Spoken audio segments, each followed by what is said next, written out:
Assalamualaikum warahmatullahi wabarakatuh. Alhamdulillahirrahmanirrahim. Bagaimana kabar anak-anak semuanya?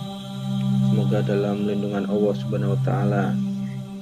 Anak-anak semuanya, pada kali ini kita akan melanjutkan pelajaran kita yang kemarin, yaitu bab pertama, yaitu tentang iman kepada hari akhir.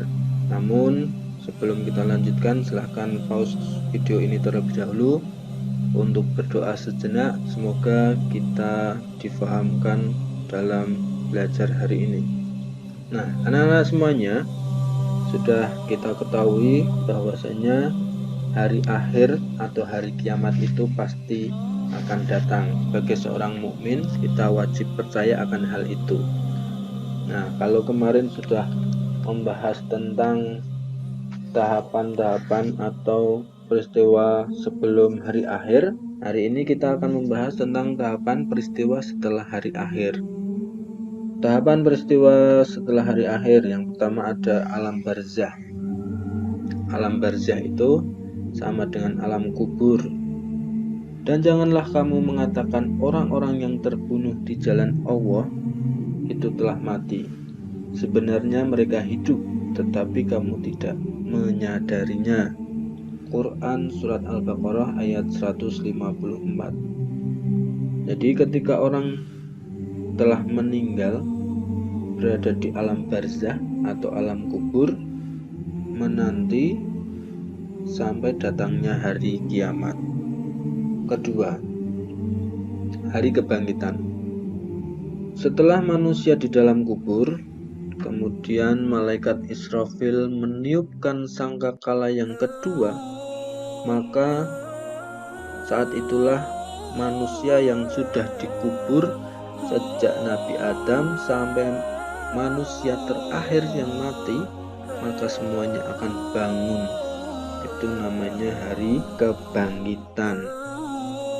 Hari kebangkitan atau lebih dikenal dengan Yaumul Ba'ats. Dalam Yaumul Ba'ats ini, manusia akan dibangkitkan berbeda-beda bentuknya sesuai dengan amal perbuatannya selama hidup di dunia.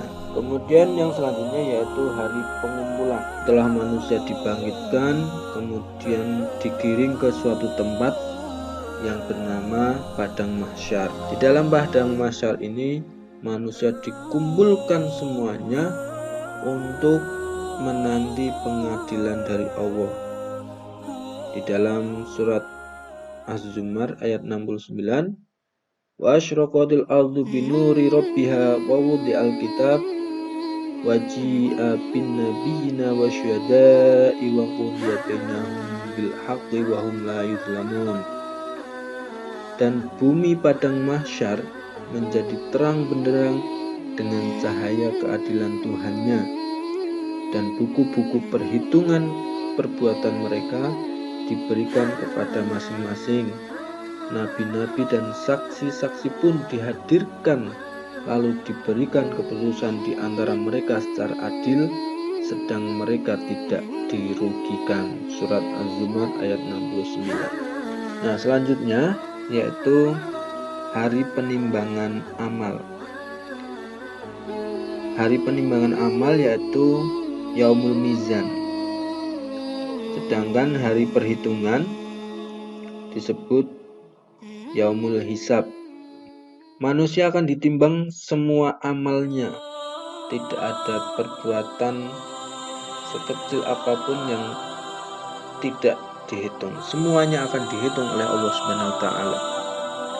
Maka barang siapa mengerjakan kebaikan seberat darah, niscaya dia akan melihat balasannya, dan barang siapa mengerjakan kejahatan seberat darah, niscaya dia akan melihat balasannya pula. Surat Al-Zalzalah ayat 7-8. Jadi di sini disebutkan seberat darah. Darah itu diibaratkan seperti biji sawi.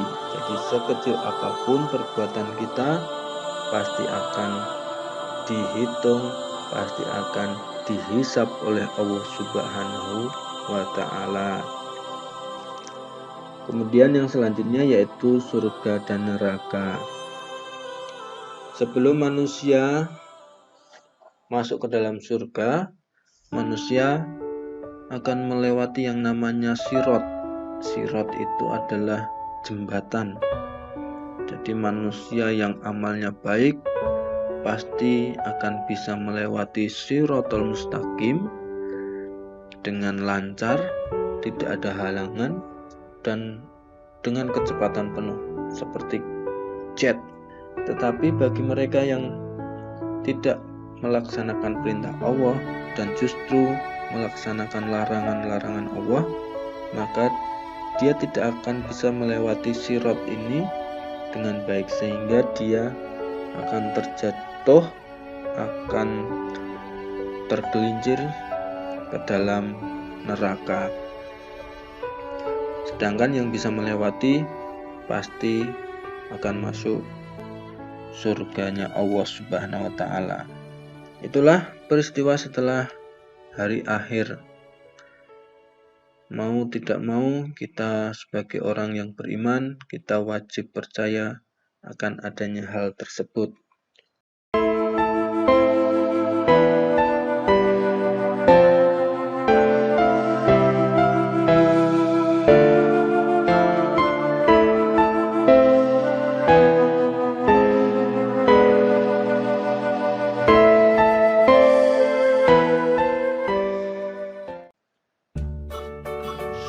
Mungkin cukup itu pelajaran pada kali ini. Kurang lebihnya saya mohon maaf. Saya akhiri. Wassalamualaikum warahmatullahi wabarakatuh.